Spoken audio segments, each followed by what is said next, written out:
البدع والأهواء، أهل البدع العقائدية وأهل البدع السياسية. نقول بيننا وبينكم السلف، بيننا وبينكم الكتب، كان فيقول البدع بيننا وبينكم.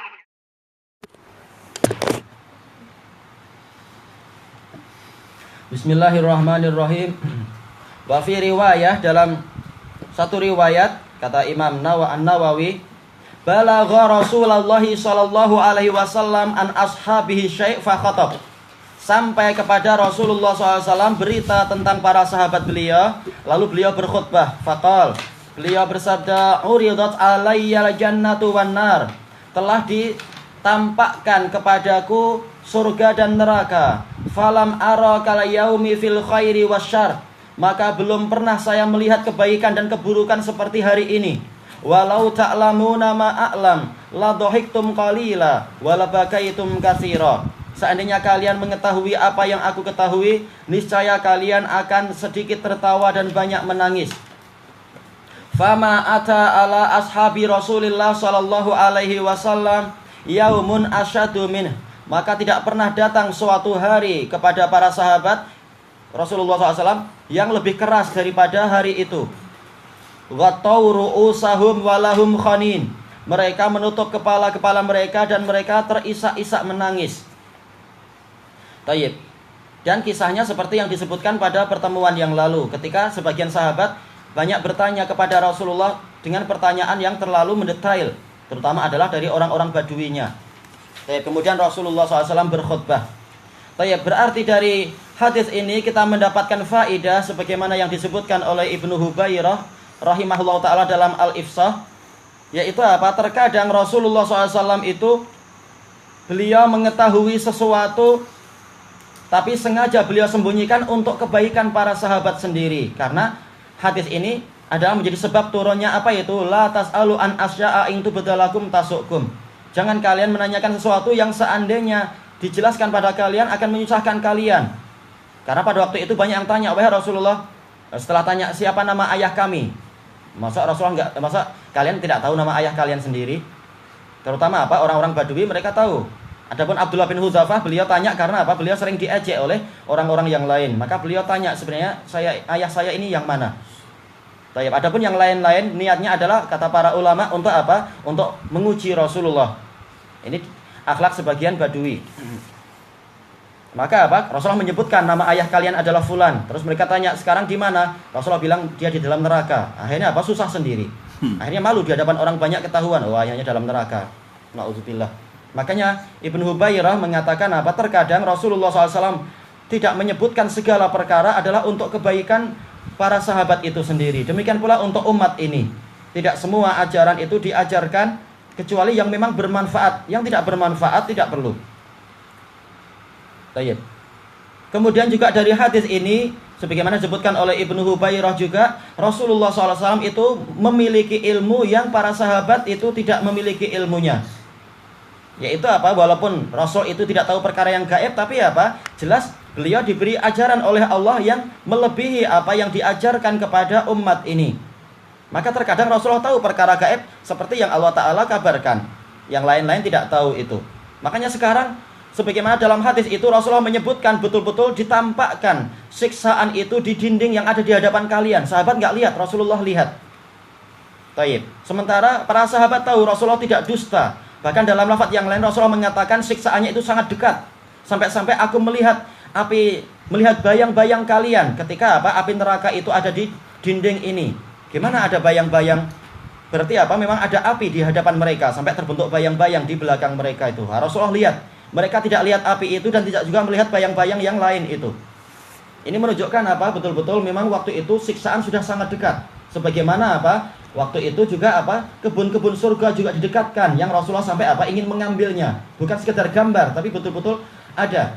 Dan tidaklah menghalangi Rasulullah untuk mengambil setandan kurma, setandan anggur itu kecuali karena apa? Untuk hikmah, untuk menguji siapa orang yang beriman pada yang gaib. Ternyata para sahabat adalah orang-orang yang keimanannya sempurna. Maka dikasih kabar itu langsung mereka sadar, ini betul. Sampai mereka menangis waktu itu. Dan juga dikatakan oleh Ibnu Hubairah, ini menunjukkan apa? Lembutnya hati para sahabat. langsung tersentuh dengan peringatan yang sedahsyat itu. Baik. Kemudian juga disebutkan di sini, telah ditampakkan kepadaku surga dan neraka. Dijelaskan oleh Al-Aini, yaitu apa? Betul-betul memang bukan hanya gambar, tapi memang didekatkan kepada Rasulullah SAW. Ardo hadzal haid, dalam hadis yang lain itu, yaitu betul-betul di sepanjang dinding yang di hadapan kalian ini. Karena Rasulullah sholatnya memang apa? Menghadap sutroh. Waktu itu sutrohnya adalah dinding kebun, suatu kebun. Ternyata memang didekatkan ke situ.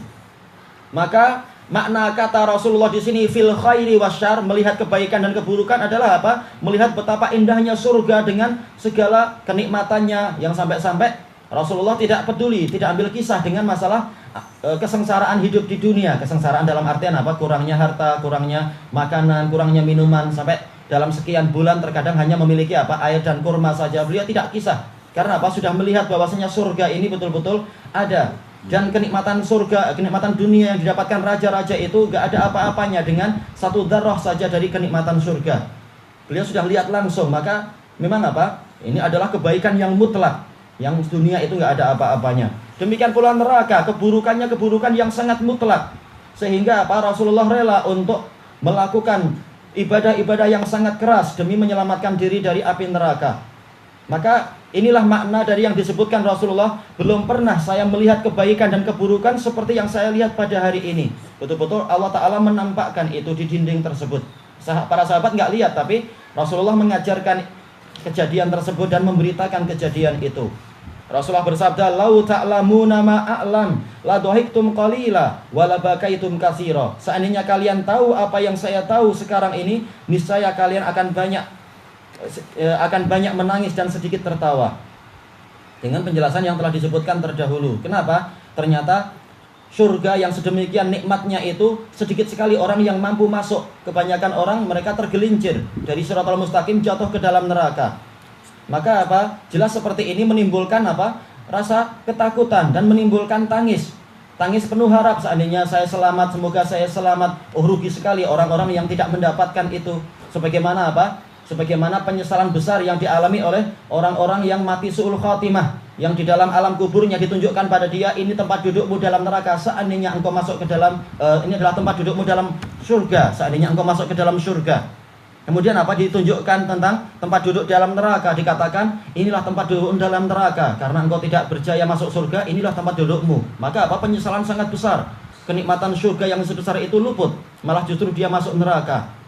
Baik. Maka para sahabat diberi kabar seperti itu, langsung apa? Mereka itu banyak menangis seketika itu juga. Sungguh rugi orang-orang yang dia itu gagal untuk masuk ke dalam surga.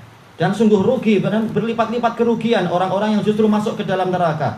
Sudah di dunia kita kenikmatannya pun juga tidak seberapa dibanding dengan kesengsaraannya. Kenikmatan dunia seberapa? Kalaupun kita gembira, tetap apa? Di balik kegembiraan itu ada tangis kesedihan. Kalaupun kita sedang ceria, di dalamnya ada apa? Ada kegundahan dan seterusnya. Kalaupun kita tampak sehat, sebenarnya di dalam tubuh kita itu banyak sekali kekurangan dan banyak penyakit. Nggak ada orang yang 100% sehat. Maka betul-betul kenikmatan dunia ini tidak ada apa-apanya. Itu pun kalau setelah mati masuk neraka, betul-betul rugi kita. Sudah jatuh tertimpa tangga, habis itu tertimpa baldi lagi. Ini rugi besar. Bukan baldi, ini bahkan apa? Neraka. Maka para sahabat banyak menangis. Tayyib. Ini adalah apa? Berita yang sangat besar. Tayyib. Dan disebutkan oleh Imam Nawawi di dalam Syarah Sahih Muslim, ini menunjukkan penggunaan lau yang seperti ini diperbolehkan. Karena apa? Tidak terkait dengan masalah yaitu marah-marah kepada takdir atau menyesali takdir. Tapi lau di sini adalah untuk pelajaran. Seandainya kalian tahu yang saya tahu, niscaya kalian akan banyak menangis dan sedikit tertawa. Ini boleh lau di sini. Karena tidak terkait dengan apa? I'tirad alal qadar. Baik. Intinya adalah seperti yang diinginkan oleh Imam Nawawi di sini, yaitu hendaknya kita memperbanyak rasa takut kepada Allah dan tidak lalai di dalam kehidupan dunia ini. Makanya di dalam hadis yang diriwayatkan oleh Imam Al-Bukhari di dalam kitab beliau Al-Adabul Mufrad dengan sanad yang sahih, Rasulullah SAW, yaitu hadis Abi Hurairah, Rasulullah SAW bersabda, "La tuksirud dhahik, fa inna kasratad dhahik tumitul qalb." Jangan kalian memperbanyak tertawa, karena banyak tertawa itu akan mematikan hati. Hati jadi mati, hati jadi kaku dan keras seperti orang-orang Yahudi. tidak lagi peduli dengan peringatan-peringatan, tidak lagi tersentuh dengan perkara-perkara yang menakutkan dan mengkhawatirkan dan menggetarkan dan seterusnya. Karena sudah terlanjur kaku dan keras hati itu. Padahal harusnya diperingatkan dengan kehalusan, dengan kelembutan, seperti kelembutan air, harusnya dia sedar dan baik seperti tanah liat. Tapi kalau sudah membatu, air tidak akan bermanfaat. Berarti apa? Tidak ada yang tersisa kecuali apa? Harus dicairkan dengan api neraka, baru cair itu batunya. Na'udzubillah. Sudah menyesal kalau sudah seperti itu. Tayyib, ini yang diinginkan oleh Imam Nawawi di dalam pembahasan ini, yaitu memperbanyak rasa takut kepada Allah.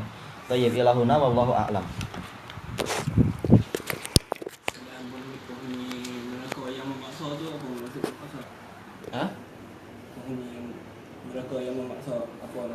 Orang-orang yang suka memaksakan kehendak kepada orang lain, memaksakan kehendak, saya mau beli tanah ini, oh ini tanah pusaka tak boleh.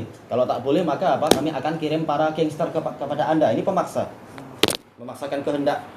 Oh, saya mau melamar anak gadis Anda, oh nggak boleh, ini milik si fulan. Oh, kalau gitu saya akan bunuh si fulan. Wah, ini pemaksa namanya. Alhamdulillah.